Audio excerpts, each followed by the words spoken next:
Bonjour, bonjour les amis, j'espère que vous allez super bien en ce beau début de semaine. Je tiens tous, comme d'habitude, à vous remercier pour vos likes, pour vos engagements avec moi, vos commentaires que j'adore, que je lis, à qui je réponds. Je voulais aussi remercier toutes les personnes qui me suivent maintenant sur Instagram. Donc c'est le fun parce que on peut jaser de plein de parfums, se partager des choses. Je pense à Mademoiselle Pivoine, coucou. Et puis je pense à Fazar aussi, qui ont un Instagram mais pas forcément une chaîne YouTube. Donc c'est génial. En fait, Internet est extraordinaire parce qu'on peut parler sur toute la planète avec des gens différents de notre passion commune. Donc merci, merci et merci beaucoup. La communauté s'agrandit. Je viens de vous en parler. Vous pouvez me retrouver sur Instagram, Clarisse Parfum.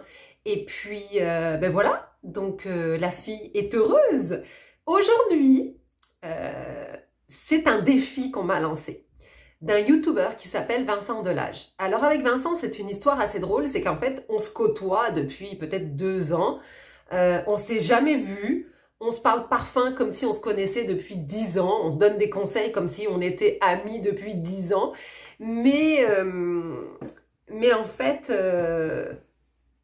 ce défi m'a interpellée, il a tagué d'autres personnes aussi, et je le trouvais intéressant parce que je réponds pas à tous les défis, il y en a qui ne me correspondent pas. Donc là, Vincent, merci. C'est pas un défi facile, donc je te revaudrai ça.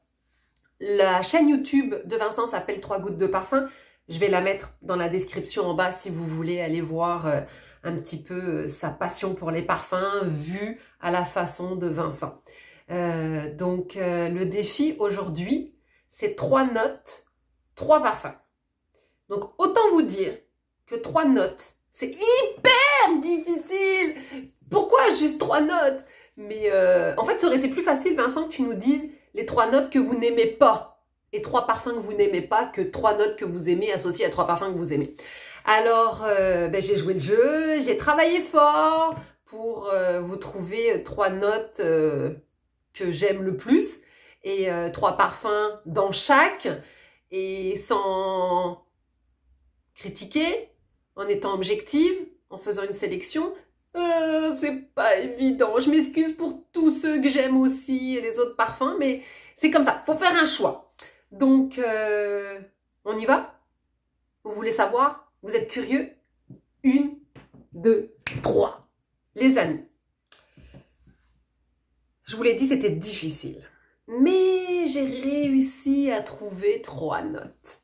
Ma première. On va commencer toujours par, comme je vous donne des petits indices, réfléchissez, puis après je vous donne la réponse. Ok? C'est comme si on était ensemble. Ma première note, c'est une note florale. Ok? Elle se cultive à Grasse ou à Damas. Et c'est la reine des fleurs. Vous avez trouvé? Je parle de la rose, la belle rose. Et oui, la rose, forcément, la rose que toutes les femmes aiment, la rose rouge, la rose noire, la rose jaune, la rose qui était rose pastel et qui est devenue rose beige. C'est une rose donc intemporelle et immortelle. Pour moi, la rose, là, c'est un souvenir olfactif. À cause ou grâce à ma maman. En 2 points, je vous le dis, les amis. Le premier point, c'est que ma maman, lorsque j'étais petite, me nettoyait le visage à l'eau de rose sur un coton. Donc déjà, dans mes premières heures de vie, j'ai été imbibée par la rose sur mon visage. Et de 2, ma mère adore jardiner. Et qu'est-ce qu'elle jardine? Des rosiers. Donc on a des rosiers grimpants, on a des rosiers à terre, on a des rosiers partout, des rosiers rouges, des rosiers roses. Donc c'est cool, parce qu'on peut faire des bouquets, parce qu'on peut faire des chemins de table, parce qu'on aime sentir l'odeur des roses. Par contre, ce qui est moins cool, avec ma mère, c'est qu'il faut arroser les rosiers avec l'arrosoir. Donc, quand vous arrosez, qu'est-ce qu'on fait? On met le nez dans la rose et on sent.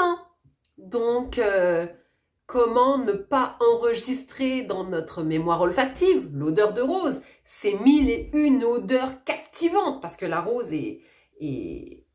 diffuse tellement d'odeurs. C'est pour ça que l'huile essentielle de rose est magique parce qu'il n'y a pas qu'une seule odeur, contrairement à une note de synthèse qu'on peut isoler puis faire une rose verte, une rose joyeuse, une rose lumineuse, une rose du matin.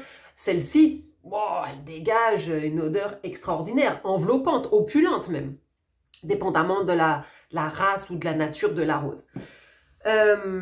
Donc ça, c'est pour l'histoire de ma maman avec ses roses. Et puis d'autre part, je suis allée à Grasse quelques fois et j'ai eu l'honneur et la joie de sentir, bien entendu, la rose centifolia, la rose de mai, la rose de Grasse, la rose aux 100 pétales. Là, c'est tellement intense que voilà, c'est gravé ici. En plus d'avoir eu mon background avec ma maman, ça a remis une couche sur la rose. Et puis, d'autre part, j'ai eu la chance 2 fois d'aller à Granville, donc dans le nord de la France, visiter le musée de Christian Dior, donc sa maison quand il était plus jeune. Et si vous voyez, ou si vous l'avez déjà visité, il y a toute une roseraie. En fait, après, vous êtes sur le bord du rocher, puis il y a la mer en dessous. Et du coup, quand vous passez dans cette roseraie-là, c'est juste magique, parce qu'il y a toutes les roses qui embaument. Et elle diffuse une senteur, une odeur qu'on est obligé de comprendre pourquoi les parfumeurs utilisent la rose dans un parfum. Mais c'est pas la rose vieille matante, c'est une belle rose. Donc voilà pour ma première note, la rose. Et là, ça a été difficile de choisir des parfums avec la rose, parce que je me suis dit, il y en a plein. Mais j'ai fait un choix. J'ai fait un choix pas stratégique. Je l'ai fait pour vous parler de 3 roses différentes à mon goût. Donc, la première, je voulais vous parler d'une maison de parfumeurs qui n'est pas très connue, en tout cas au Québec, qui n'est pas connue du tout. Et moi, je l'ai découvert quand j'ai visité le château de Chamerol. C'est Edmond Coudray. Alors, Edmond Coudray, vous ne devez pas très bien voir, en plus c'est à l'envers comme d'habitude, mais je mettrai les liens de la maison dans la description. Et j'ai choisi bien entendu Jacinthe et Rose. Edmond Coudray, grande et vieille maison de parfumeurs, dans la même époque que Guerlain, là on est en 1822, très belle gamme, donc il y a d'autres senteurs bien entendu. Et celle-ci, pourquoi je vous la présente? Parce que la jacinthe, donc qui est une fleur d'eau, permet à la rose d'être lumineuse. Ça permet à la rose de vivre sa belle... Je la ressens parce que... Comme une rose vraiment fraîche. Elle est raffinée. Il y a un côté très boudoir. Et vous allez voir si vous allez sur le site de Coudray, c'est un côté très boudoir. C'est comme une rose précieuse. Donc lumineuse, précieuse, raffinée, comme les parisiennes en fait. Je rigole.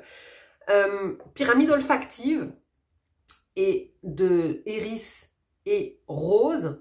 Vous avez la jacinthe, vous avez la pêche de vigne, donc cette douceur de la pêche en fait, hein, un fruit jaune, un fruit du verger, rose, pivoine, jasmin, ylang-ylang dans le cœur. Et puis dans le fond, c'est des notes boisées. Vous avez le cèdre, le santal et le teck, le bois de teck. Et puis vous avez la vanille et musc blanc. Donc moi je pense que celui-ci, en fait je l'ai fait toujours crescendo. Vous allez voir, j'ai oublié de vous le dire. Ça c'est ma rose de tous les jours. Ça serait mon parfum à la rose de tous les jours. Si je devais le mettre tous les jours, ce serait celui-là. Je vous invite aussi, quand vous irez voir le site, vous allez voir qu'ils ont une gamme corps extraordinaire. Et ça a été Edmond Coudray, l'un des précurseurs, des pionniers dans les années 60 sur tout ce qui est espace bain. Donc vous allez voir la crème pour le corps, les huiles parfumées, les savons, bref. Je vous passe parce que je veux que vous découvriez le site que je vais vous mettre en lien dans la description. L'autre parfum que j'aime beaucoup. On va dans une maison de joaillier, ok? Donc, on va aller chez Van Cleef & Arpels. Van Cleef & Arpels. et c'est rose velours. Et vous n'allez pas me croire que ce parfum, je l'ai acheté à l'aveugle. Je l'ai vu, je me suis dit, ah, Van Cleef & Arpels, j'aime les bijoux, ah, j'aime la rose, je vais essayer. C'est très très rare que je fasse ça, sans testeur, rien là, je vous dis les amis, j'ai pris la boîte, qui est une super belle boîte blanche, et je me suis dit, bon, au pire des cas, je vaporiserai en parfum d'ambiance, mais vu le prix, j'étais mieux de l'aimer. Et celui-ci, contrairement à Jacinthe et Rose, c'est plus mon parfum d'hiver. Vous voyez, je l'ai utilisé un petit peu. La rose est, comme son nom l'indique, plus velours. Alors, elle est plus enveloppante. C'est vraiment... Elle est douce, hein, mais c'est vraiment la description du velours, effectivement. Il y a une petite note verte, hein, c'est un floral poudré. Dans l'envolée, toujours la fraîcheur de la bergamote qu'on sent vraiment, vraiment, mais après elle s'évapore très très vite. Vous avez la feuille de violette, vous avez, j'arrive pas à fermer le bouchon, ah voilà, vous avez ensuite l'iris, donc en absolu, la rose en absolu et le miel. Donc un côté rassurant, c'est une belle rose mielée, tout en rondeur, il n'y a pas une note plus haute que l'autre. Comme je vous dis, c'est mon parfum d'hiver quand j'ai ma tuque, quand j'ai mon écharpe, quand j'ai mon manteau.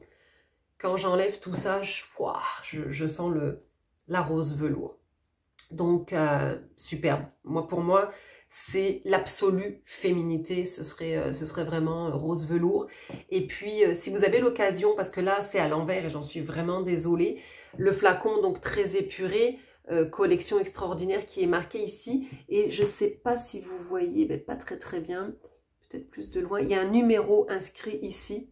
Et en fait, ce numéro avec des lettres, donc c'est le 17785QY, ça a été en fait le numéro de l'essai du parfumeur que la marque a choisi. Donc c'est assez particulier, en général on ne le sait pas, mais je trouvais ça beau de vous en faire part.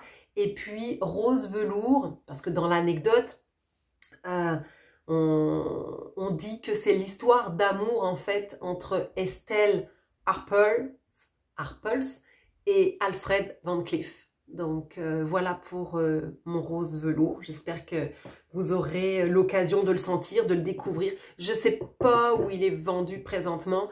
J'ai pas été regarder, sûrement sur Amazon. Dans la même collection, donc collection extraordinaire, vous avez le gardenia, vous avez le lys et le patchouli. Donc c'est sûr que si je retrouve le patchouli, je l'achète, là, c'est sûr, parce que j'adore le patchouli. L'année, c'est 2013, il me semble, de lancement. Donc, voilà pour ma rose velours. Ensuite, on ne peut pas parler de la rose, les amis, sans parler de Guerlain. Et puis bon, vous savez que je suis addict de la maison Guerlain. Et quel est ce parfum qui rend hommage à la rose? Est-ce que vous le savez? Eh bien, c'est notre beau et sublime, donc Naema. Naema de Guerlain, qui a été fait donc en 1979 par Jean-Paul Guerlain. Il s'inscrit dans le patrimoine hein, de la collection Guerlain. C'est indéniable, très très beau parfum. Que vous dire d'autre? Que vous dire d'autre sans que je vous pousse à aller sentir Naema? Ah oui, j'ai une petite anecdote à vous raconter, mais vraiment personnelle. C'était très drôle. Je vais vaporiser un petit coup sur cette touche-là. Mon fils, quand je l'ai mis dans une garderie, pas très loin de la maison, là, dans la même garderie que lui, il y avait une petite fille qui s'appelait Naema. Et c'était une toute petite crevette. Et un jour, je rencontre la maman et je lui dis « Oh mon Dieu, Naema, c'est un parfum de Guerlain. » Et la maman française me dit « Oui, j'adore ce parfum et je voulais vraiment rendre hommage à Guerlain avec le prénom de ma fille. » Je trouvais ça super beau. Donc là, c'est vraiment une rose qui a été construite sur une saturation de rose subtilement fruitée. C'est sûr que ça n'a rien à voir avec rose velours et jacinthe et rose. Déjà, on n'est pas du tout sur la même époque. La rose est beaucoup plus opulente dans Naema. Et puis, il y a beaucoup d'aldéhydes, notes vertes dans l'envolée. Donc, c'est ce qu'on sent au départ. Mais ensuite, dans son cœur, là, vous avez le lilas, vous avez le jasmin, vous avez la rose de Bulgarie. La rose de Bulgarie qui est plus piquante que la rose de mai, quoi, la rose de Grasse. Donc, Naema de chez Guerlain. Ça, c'est un flacon vintage avec le jus à l'intérieur, mais je ne l'ai pas ouvert, en fait. Alors, c'est pour ça que vous m'avez vu utiliser donc ce flacon-là de chez Guerlain, qui est un flacon collector aussi, avec, donc vous savez, ces flacons, l'avantage, c'est que vous achetez les recharges, et ça, c'est la recharge de Naema. Je continue. Dans le fond, signature Guerlain, santal, vétiver, la vanille et le baumier Perrault. Je vous cache pas que c'est pas un parfum que je porte très très souvent, mais je prends beaucoup de plaisir à le ressentir quand je dois en parler. Très beau, très très beau. Dans ma collection vintage #1. Ok? Donc voilà pour ma première note et mes 3 parfums. J'attends votre avis. Si vous avez d'autres parfums à la rose, tic tic, commentaire, ça va me faire plaisir de jaser avec vous. Ma deuxième note, si vous me connaissez un petit peu, vous allez vous en douter. Si vous ne me connaissez pas, ça va être une belle surprise pour vous.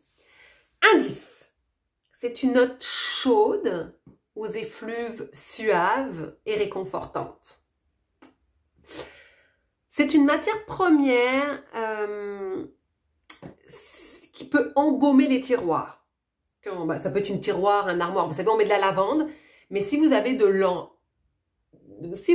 cette matière première, j'espère que vous n'avez pas entendu. Si vous avez cette matière première, vous pouvez la mettre dans les tiroirs et puis ça diffuse vraiment dans le tiroir.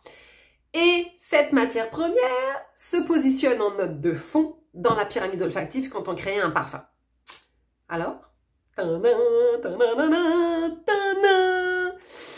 mais je pense que vous avez compris, je veux parler de l'ambre, effectivement, cette note ambrée, vanillée des fois, cette note chaude et suave. Alors, je veux mettre je vais faire un petit cours, mais vous pouvez aller voir la capsule ici. Voilà, quelques années, j'avais fait un cours sur les 3 ambres différentes. Parce que, vous voyez, ça, c'est de l'ambre. Donc, vous voyez, il y a des petits cristaux blancs qui se sont formés dessus, parce que ça faisait longtemps que je n'avais pas ouvert mon pot.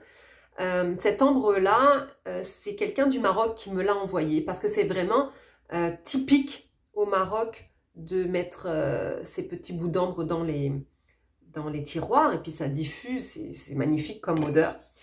Ensuite, vous avez l'ambre bijou, mais on ne l'utilise pas dans la parfumerie. Hein. Ça, l'ambre bijou, c'est une pierre qu'on trouve dans la terre.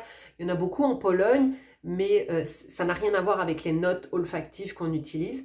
Et puis ensuite, vraiment autre chose, vous avez l'ambre gris, donc qui ressemble à un petit caillou, vous voyez. Donc j'en ai plusieurs. Et là, c'est la concrétion intestinale du cachalot. Donc regardez la capsule, je vous dis là, qui va vous aider à comprendre cette matière première qu'on utilise en parfumerie. Je vais y aller crescendo aussi dans les parfums. Parce que ça peut être intense, vous le savez ça. Mon premier parfum que je connaissais pas vraiment avant de faire la formation.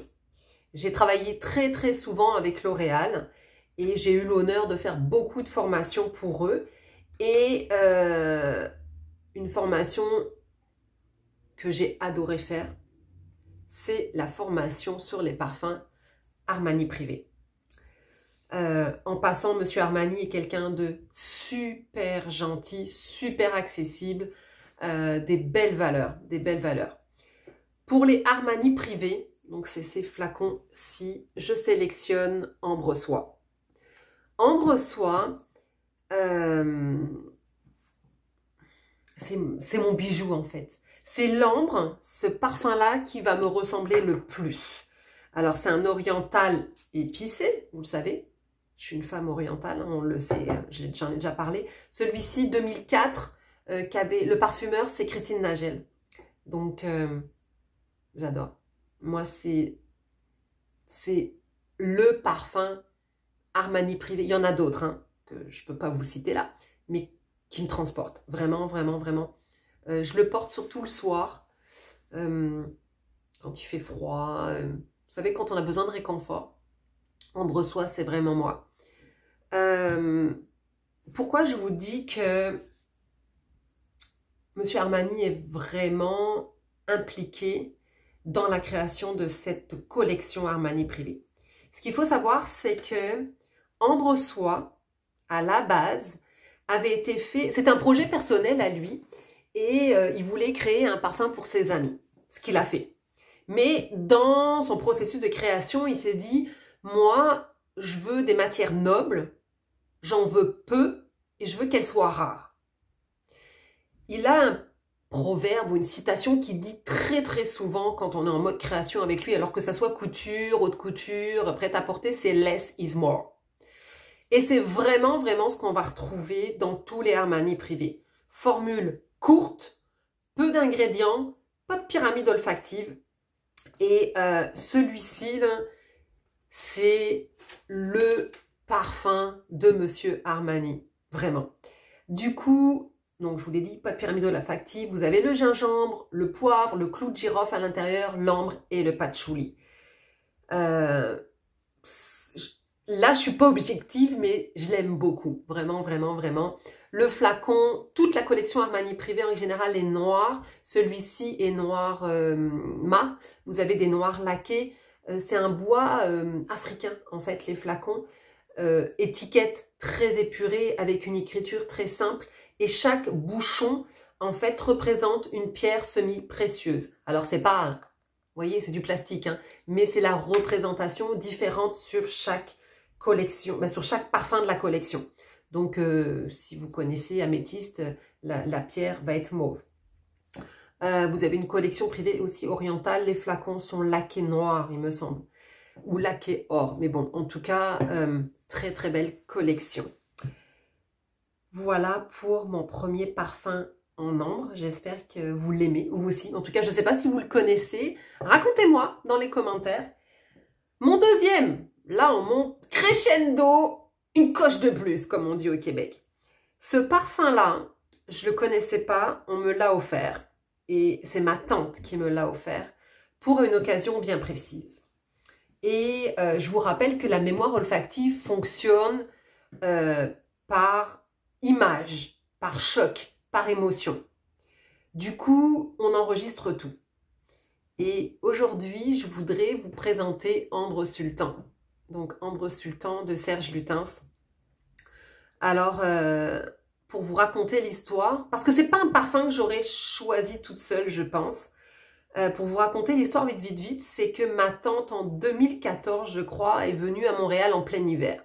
Ils avaient décidé de faire du ski, mais on avait loué un chalet, donc, dans le nord de Montréal, à Rigaud, pour certains, si vous connaissez, chez un ami qui a une cabane à sucre. Donc, super beau chalet, fait en rondin de bois.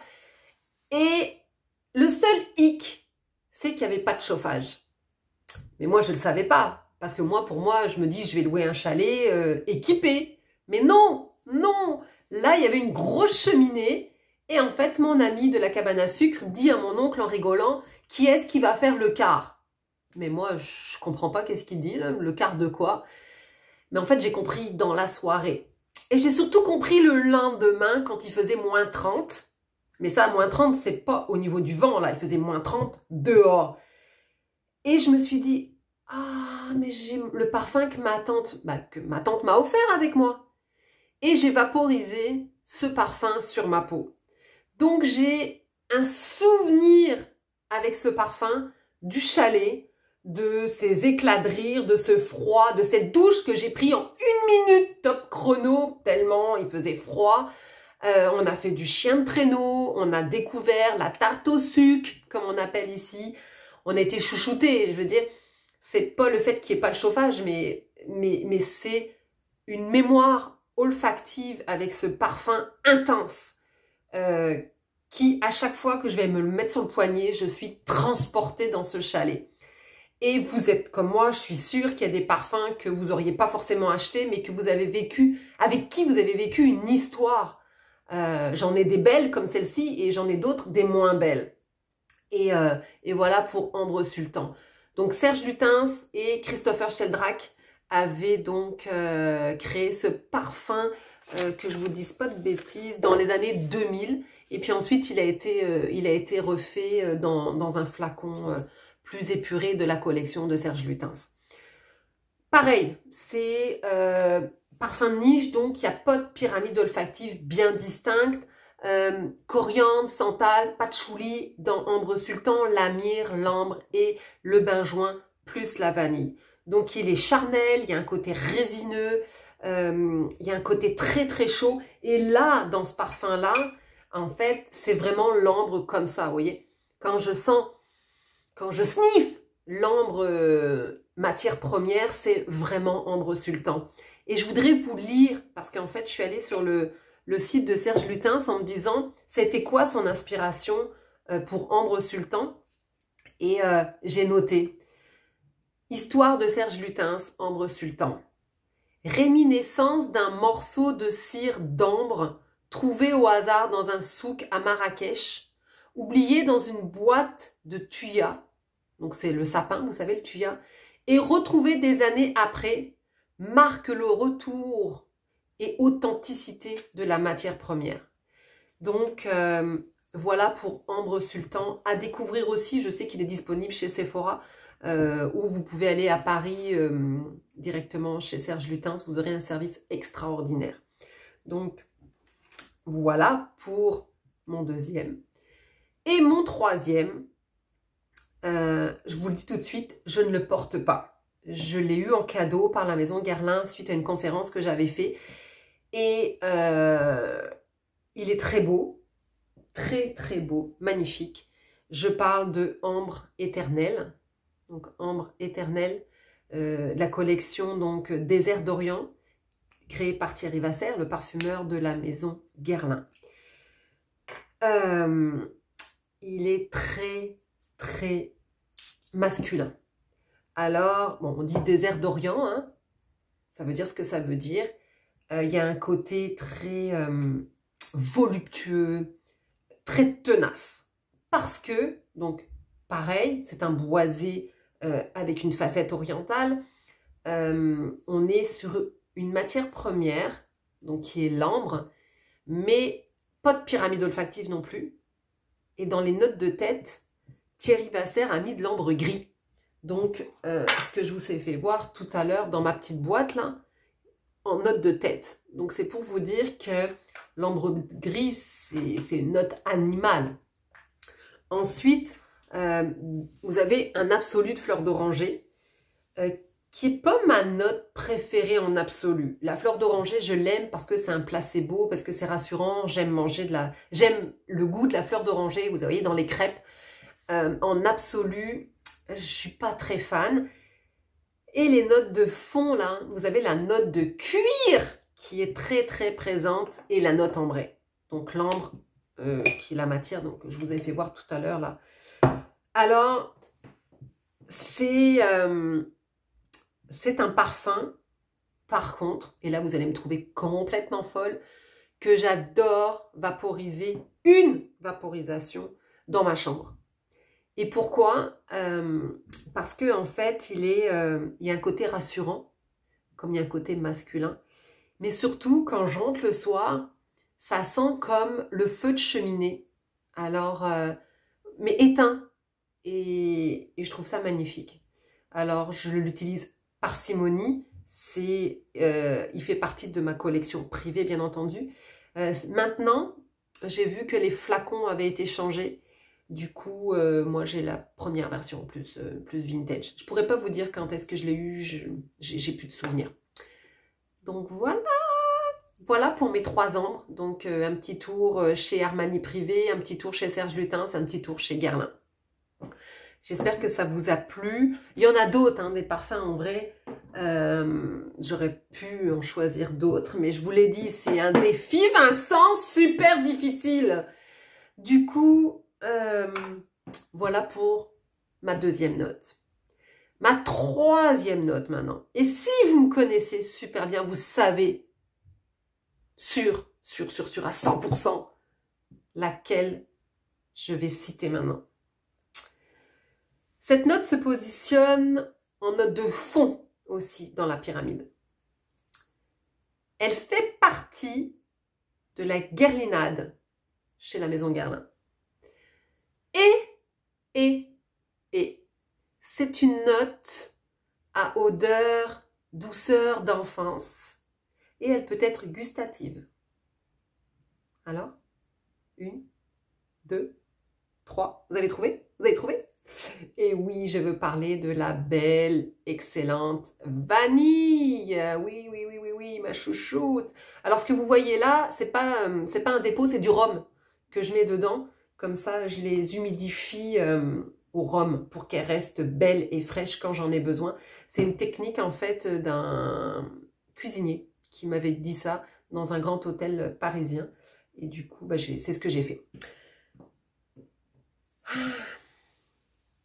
On peut pas parler de vanille sans dire que je l'adore. Je l'affectionne XXXXL.